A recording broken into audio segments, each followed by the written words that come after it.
स्वागत है आप सभी का आपके अपने चैनल एकलव्य एजुकेशन सेंटर के इस नए वीडियो में। दोस्तों, आज के इस वीडियो में हम यह जानने का प्रयास करेंगे कि अगर हम अपने करेला की फसल में शैम्पू का उपयोग करते हैं तो हमें क्या क्या लाभ प्राप्त हो सकते हैं, और इसके साथ यह भी जानने का प्रयास करेंगे कि हम अपने करेला की फसल में शैम्पू का उपयोग कब और कैसे कर सकते हैं। तो चलिए इस बेहद ही महत्वपूर्ण वीडियो की शुरुआत करते हैं। जैसा कि आप जानते हैं कि शैम्पू का उपयोग सामान्य तौर पर बालों को साफ करने के लिए किया जाता है, लेकिन मौजूदा दौर में काफी संख्या में किसान शैम्पू का उपयोग अपने फसल में भी कर रहे हैं। तो आइए समझते हैं कि आखिर शैम्पू में क्या है जिसके कारण मौजूदा दौर के काफी संख्या में किसान इसका प्रयोग अपने फसल में कर रहे हैं। तो सबसे पहले बता दें कि शैम्पू का उपयोग अपने फसल में दो तरीकों से कर सकते हैं। पहला तरीका है छिड़काव के माध्यम से आप शैम्पू का उपयोग कर सकते हैं अपने फसल में, और इसके साथ साथ सिंचाई के दौरान भी शैम्पू का उपयोग कर सकते हैं। तो आपके सामने दो ऑप्शंस मौजूद है शैम्पू का उपयोग करने के लिए अपने फसल में। तो आइए सबसे पहले समझते हैं कि शैम्पू का अगर छिड़काव करते हैं, यानी छिड़काव के माध्यम से हम शैम्पू से कैसे लाभ प्राप्त कर सकते हैं। तो सबसे पहले बता दें कि शैम्पू जैसे ही हम छिड़काव कर देते हैं शैम्पू का, तो निश्चित तौर पर जो करेला की पत्तियों पर जो डस्ट पार्टिकल जमे होते हैं वह पूरी तरीकों से साफ हो जाते हैं। इसका प्रयोग सामान्य तौर पर जैसा कि आप जानते हैं कि बालों को साफ करने के लिए किया जाता है, और जैसे ही हम अगर पत्तियों पर अगर छिड़काव कर देते हैं करेला की तथा अन्य जो सब्जियां हैं, तो उसके पत्तियां पूरी तरीकों से साफ हो जाती हैं। और जैसा कि आप जानते हैं कि सभी प्रकार के लगभग पौधे फोटोसिंथेसिस की प्रक्रियाओं द्वारा ही अपने भोजन को प्राप्त करते हैं।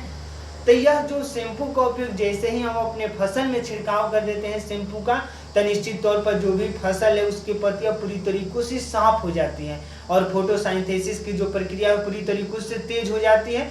और जैसे ही कोई पौधा अगर अच्छे तरीकों से अपने भोजन को प्राप्त करेगा, तो निश्चित तौर पर उसमें ज़्यादा से ज़्यादा ग्रोथ भी देखने को मिल सकता है। और यही वजह है कि मौजूदा दौर की काफ़ी संख्या में किसान शैम्पू का उपयोग कर रहे हैं अपने फसल में।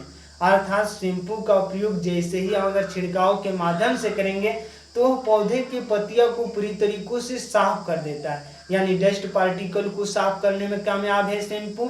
और डस्ट पार्टिकल नहीं रहेंगे तो निश्चित तौर पर जो भी सूर्य द्वारा जो भी ऊर्जा मिलेंगी पौधे को वह पूरी तरीकों से भोजन में तब्दील हो जाएंगे, और जो पौधा है अच्छे तरीकों से ग्रोथ कर सकेगा। और यही वजह है कि इसका प्रयोग किया जाता है पौधों में।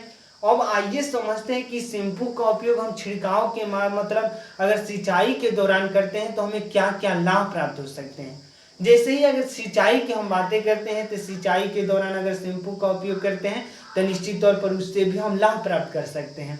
अगर सिंचाई के दौरान शैम्पू का उपयोग करते हैं तो निश्चित तौर पर जैसे शैम्पू को जैसे ही पानी में डालते हैं तो वो पानी का पृष्ठ तनाव कम कर देता है, यानी शैम्पू पानी का पृष्ठ तनाव कम करने में कामयाब है। और जैसे ही अगर पानी का पृष्ठ तनाव कम हो जाएगा तो निश्चित तौर पर सिंचाई की जो अवधि है वो बढ़ जाएगी।